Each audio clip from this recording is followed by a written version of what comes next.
Hey, welcome back everyone. It is time for another red hot covered call video. Well, hey, look, today I got a treat for you. This is probably the most important video you'll ever watch when it comes to selling premium, writing covered calls, or selling cash secure puts. You know why I can say that? Because if you understand this, then you are on your way. See, what we're going to do here is we're going to mitigate a loss for which I could have lost $3,000. And the window was so short, it was literally 4 days. So I had to use an exit strategy. So I made a bad decision for which I'm going to show you. I had to mitigate my losses before expiration. And then I turned around and sold another covered call, picking up a little premium, mitigating my losses. Yes, this would have been a $3,000 loss. Now, I was able to mitigate the loss using an exit strategy. We're going to talk about that here. So if this is what you want to do, if you want to sell premium to generate the cash on the table that pays the bills, live the good life, I'll tell you what, you need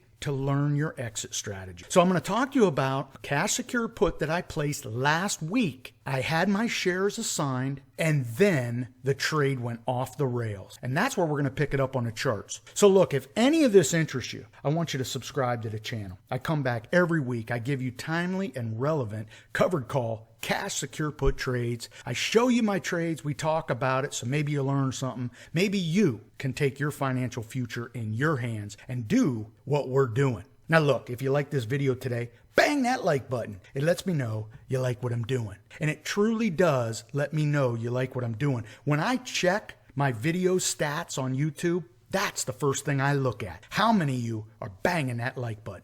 Now, many of you know I'm doing a one stock, 1 week, $1,000 challenge. I picked DraftKings this time, and what I'm doing, I'm using 1,000 shares, and I'm going to try to generate $1,000 a week. Now, this is a 10-week challenge. Last week, I was averaging $1,600 a week. I was absolutely killing it, but after this week, yeah, not so much. We're going to talk about this trade and where I'm at now. But if you've never seen my blog site for this, you can go to cptdashboard.blogspot.com. You see it right there. I document every single trade. And to be honest with you, I don't sell you nothing here. I want you to come back every single week and read the commentary I give for every trade. What was my mindset and what am I thinking about going forward? I love doing these kind of challenges because it motivates me. And when John gets motivated, I do trades. And over the past 5 years, when I'm doing trades, I've had a lot of success putting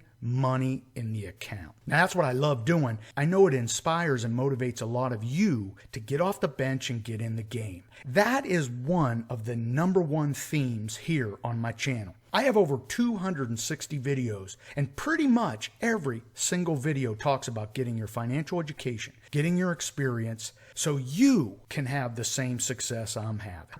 Now let's go ahead and get to this trade because I got to up your game. I sent this out to my premium members explaining the damage control that I needed to do for this DraftKings trade. And I break it down, and if you read it line by line, you might understand it. But there's a lot there, right? There's a lot of noise there. That's why I want to show you on the charts exactly what I did.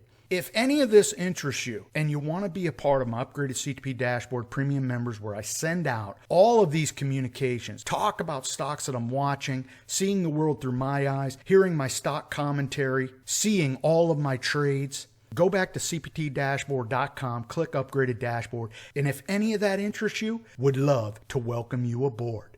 Okay, so here's the star of the show, the trade for which I almost lost $3,000. So you know the setup. I did a cash secure put last week, and I was able to achieve more than $1.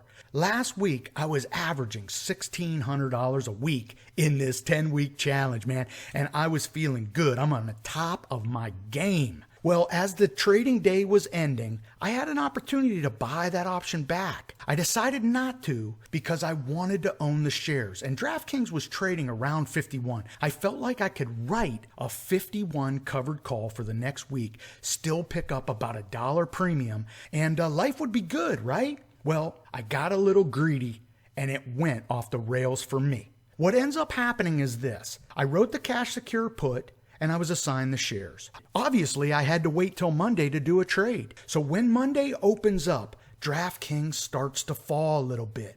Now, I had the opportunity to sell the 51. And when I dialed up that trade, it was trading for 95 cents. And that's where I got greedy. I was trying to get the $1. And it's too bad because DraftKings starts to peel off. So now I'm in damage control mode because now the stock's trading under 50. So I look at the 50. And sure enough, it was paying 95 cents. And I was greedy again. I was like, no, I want my dollar. So I put in limit orders and waited. And DraftKings continues to fall. Well, the trading day closes and I did not get a covered call on the books. So now I'm going into Tuesday and I'm running out of time, right? I want to place a trade before Friday. Well, this is where it really goes off the rails because DraftKings falls to some 47x. Now remember, I own shares at $51. So as I'm watching this, I'm thinking to myself, I need something, okay? I want to pick up something. I do not believe DraftKings is going to finish up for the week. So what I did when it was trading around 46, yes, 46, I sold the 48. And this is where the trade gets away from me. And I start to worry because 10 minutes later, DraftKings turns around. It's as if they waited for me to place the trade. And I did. I placed the 48 3-day trade. I got 70 cents for it. And at the time, I was thinking, hey, I'll take $700 and we'll deal with it at the end of the week. DraftKings literally changes direction. I absolutely broke a rule. If I'm going to do any sort of trading on a day, I look at the daily chart. I look where support is on the daily. In this case, I literally sold the covered call after it had fallen considerably. Usually I wait till it ticks up. So everything's going bad for this trade. And sure enough, it moves higher, man. This thing moves back to 51. This thing is trading back at 51, 52. And now I'm in trouble, right? Because I am giving somebody the right, but not the obligation to take my shares away from me at 48. At 48. So I own these shares at 51. Yes, I got 70 cents for that. But think about it. These are 1,000 shares. My cost basis is 51. I've given somebody the right to take them at 48, and I only have 3 days. If this thing pops up, they could actually execute on me, take my shares at 48, and I am literally holding a $3,000 loss. They'll pay me $48. I keep the 70 cents, but I paid 51. So I'm going to have to use an exit strategy here, and this is what I did. So feeling that DraftKings had popped just too much, too quick. I was going to wait. I was going to sit on my hands and see where this went. I figured, look, I'm going to have to buy this back for more than I got paid. So I better have a plan, and I'm hoping I'm not going to have to pay that much. So with the stock trading around $49.50 on that Friday morning, I was really looking to buy it back. Now, I could buy it back for $1.50, but I elected not to, thinking maybe this thing tails off. It falls closer to 48. This thing will trade my option for which I got 70 cents, for which is trading for $1.50 right now. At a certain point, will trade for real value. Right? There's no more time value in this option. It's literally the final day. It's the expiration day. So if DraftKings is trading for $48.50, I would pay 50 cents of real money in the option, right? Because remember, it's in the money. It's trading at $48.50. I'm giving somebody the opportunity to buy my shares at 48. So the option would be trading for 50 cents plus 1 penny of time value. So I'd have to buy this back for 51 cents. Well, in that scenario, I actually make money. I was paid 70 cents. I pay back 51 cents. I keep the difference. But it didn't work out that way.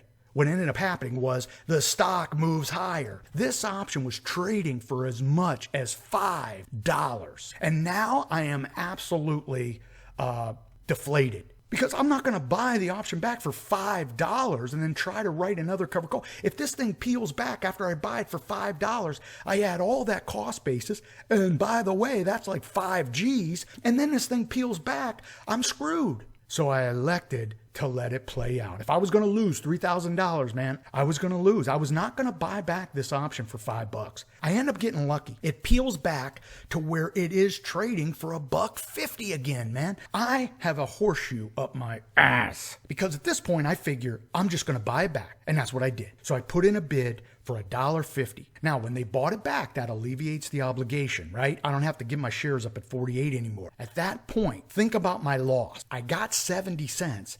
I paid $1.50 to buy it back. It's an 80-cent loss.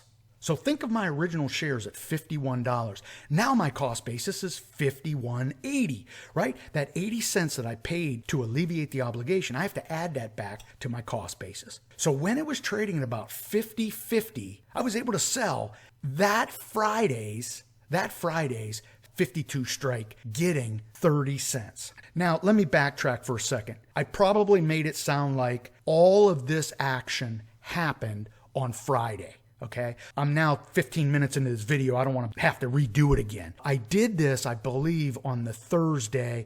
I was able to then sell the Friday for 30 cents. But everything that I just explained is how it played out. Absolutely putting me in a spot where I had to buy the option back. I then added to my cost basis. I was able to sell another covered call for like one day, get 30 cents.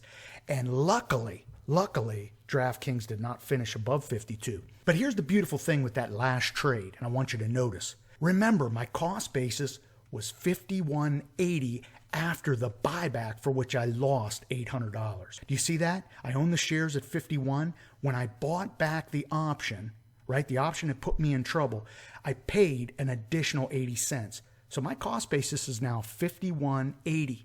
When I sell the 52, if my shares are taken away, I make that 35 cents on that final covered call I wrote. It's a little tiny crumb, but I also get 20 cents of stock appreciation. So this trade would have been a $500 gain, only losing me $300. So I literally go from losing $3,000 had I not taken action, because remember, the stock finishes, you can see it right there, it finishes above 48. My shares would have been taken away. That would have been a $3,000 loss to ending up basically making $300. They didn't take my share, so I don't get that extra $200. But the point is, I mitigated a $3,000 loss. And I'll tell you what, we start Monday. I have my 1,000 share. It's trading at about $50. You know my cost basis is $51.80. So if the markets aren't tanking, I'm going to be able to write a 52 or a 52.50, maybe get $1 for it, and we're back in business.